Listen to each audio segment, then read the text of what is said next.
Ата-бабамыздан қалған 5 насихат. Орынсыз өтірік айтпа, өтірік несібеңді жеп қояды.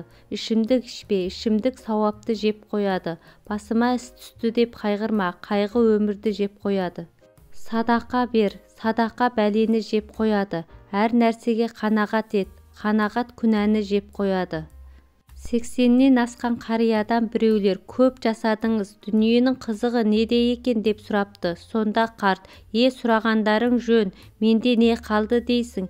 Ет кетті, сүйек қалды, тіс кетті, иек қалды. Алысқа көз жетпейді, қаттыға тіс өтпейді. Көксауыр кебіс кидім, өрге шыққаны жоқ. Сұлудың бетінен сүйдім, ерніме жұққаны жоқ.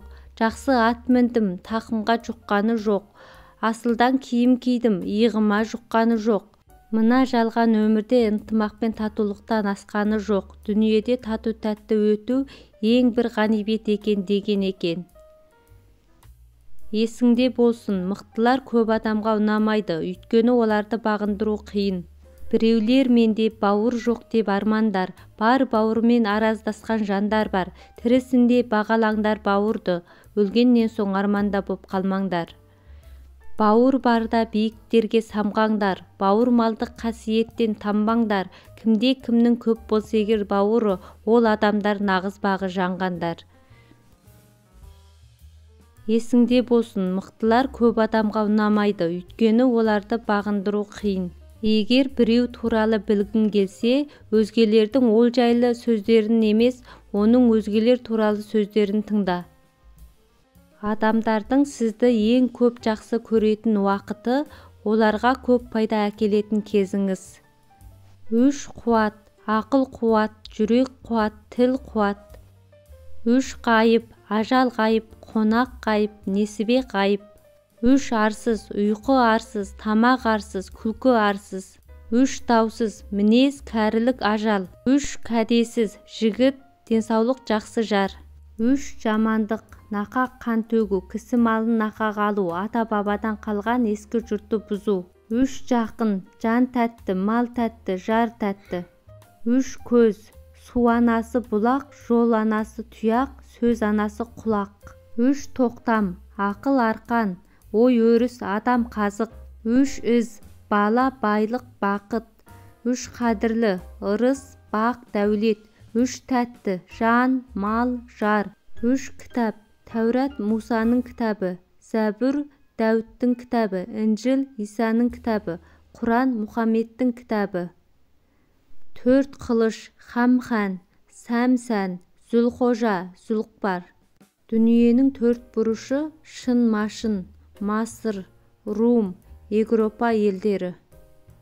Төрт құбылы: шығыс, батыс, оңтүстік, солтүстік. Төрт дәрия: Ніл, Фират, Жейхун, Сейхун. Төрт түлік: қой мен ешкі, сиыр, жылқы, түйе. Бес баянсыз: бұлттың көлеңкесі, еңбексіз келген байлық, қорқақтың достығы, жалған мадақ, опасыздың махаббаты. Бес қару: садақ, мылтық, найза, қылыш, айбалта. Бес асыл, бес дұшпан. Бес нәрседен ғашық бол, бес нәрсеге асық бол. Адам болам десеңіз, өсек өтірік мақтаншақ, еріншек бекер мал шашпақ. Бес дұшпанның білсеңіз, талап еңбек терең ой, қанағат рақым ойлап қой. Бес асыл іс көнсеңіз. Бес парыз: Құдайдың бірлігі мен Мұхаммедтің пайғамбарлық қасиетін мойындау. Намаз оқу, ораза ұстау, қайыр садақа беру, қажылық. Бес анық: тіл, дін, тарих, дәстүр, атамекен. Бес игілік: денсаулық, қазына, дос, әйел, білім, бала. Адамдардың бір-біріне деген 6 парызы бар. Біріне бірі сәлем беру, шақырса бару, кеңес сұраса ақыл қосу, сұрағына жауап беру, ауырып қалса көңілін сұрау, қайтыс болса жерлеуге қатысу. Жеті амал: күннің тоқырауы, қарашаның қайтуы, үркердің батуы, мұздың қатуы, киіктің матауы, қыс 90, ай тоғамы.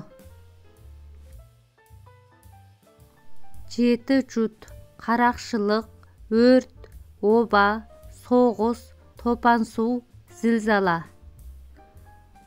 7 жоқ, жерде өлшеуіш жоқ, аспанда тіреуіш жоқ, таста тамыр жоқ, тасбақада талақ жоқ, аллада бауыр жоқ, аққуда сүт жоқ, жылқыда өт жоқ.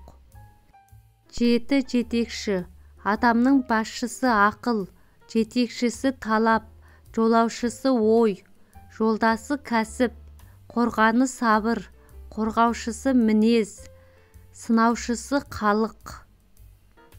7 жетім, тыңдамаған сөз жетім, кеусіз тозған боз жетім, иесіз қалған жер жетім, басшысы жоқ ел жетім, аққу-ғассыз көл жетім, жерінен айырылған ел жетім, замандасы қалмаса бәрінен де сол жетім. 7 ғалам, 7 ғалам қазіргі тілімізде дүние жүзі, бүкіл әлем дегенді білдіреді. Мұнда 7-де сандық мән бар. Байырғы кезде бұл термин халықтың әлем туралы өте ерте кездегі морфологиялық түсінігін бейнелеген. Бұл түсінік бойынша 7 саны негізгі 7 бағытты білдірген. Олар дүниенің төрт бұрышы, күн шығыс, күн батыс, оңтүстік терістік, аспан, жоғарғы ғалам, жер, орта ғалам, жер асты, төменгі ғалам. 7 қат көк, 7 қат көк тіпкесін қазіргі қолданысымызда шырқау биік, шексіз аспан деп міннен айырылған.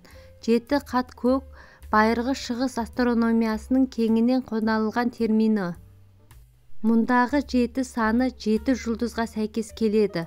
Ай, Меркурий, шолпан, күн, қызыл жұлдыз, Юпитер, Сатурн. Осы 7 шығыс астрономиясында 7 қат көк деп аталады. 7 қазына, ер жігіт, сұлу әйел, ақыл білім, жүйрік ат, қыран бүркіт, берен мылтық, жүйрік тазы. 7 ата, бала, әке, ата, арғата, баба, түп ата, тек ата. 7 ұрпақ, ата, әке, бала, немере, шөбере, шөпшек, немене. Әз Тәукенің 7 жарғысы. Көтеріліс жасап, бүлік шығарған кісілерге өлім жазасы бұйырылсын. Бұл жарғы мемлекеттің бүтіндігін сақтау талабынан туды. 2 жарғы, түрік халқының мүддесін сақтап, елге опасыздық еткендер өлім жазасына бұйырылсын. Бұл жарғы халықтың ортақ мүддесін, елдің бүтіндігін қорғаған біртұтас қоғамдық сананың жемісі. 3 жарғы, мемлекет ішінде жазықсыз кісі өлтіргендер өлім жазасына бұйырылсын. Бұл жарғыда жабайылықтың төменгі сатысына тән, кісі өлтірушілікке тыйым салған және мәдениеттіліктің белгісі ретінде танылуға тиіс. 4 жарғы, өзге біреудің әйелімен зинақорлық жасап, ақ некесін бұзушыларға өлім жазасы бұйырылсын. 5 жарғы, өреде тұрған, тұсаулы жүрген, сайгүлік атты ұрлаған кісіге өлім жазасы бұйырылсын. Ол кезде ер қанаты ат, мемлекеттің соғыс күші ретінде пайдаланылды. 6 жарғы, төбелесте мертігудің түріне қарай төмендегіше мүліктей құн төлесін. Біреудің көзін шығарған кісі айыпқа қызын береді, ал қызы жоқ болса қыздың малын береді. 4 мүшенің бірін мертіктірген кісі айыпқа ат береді. 7 жарғы, ұрланған жылқы, өзге де құнды мүлік үшін 10 есе артық айып төленсін. Міне 12 ғасырда өмірге келген Тәуке ханның 7 жарғысының негізгі баптары осындай. Алайда оның негізі ежелгі түрік мемлекетінде 6 ғасырдың ортасында туған болатын. 7 күн.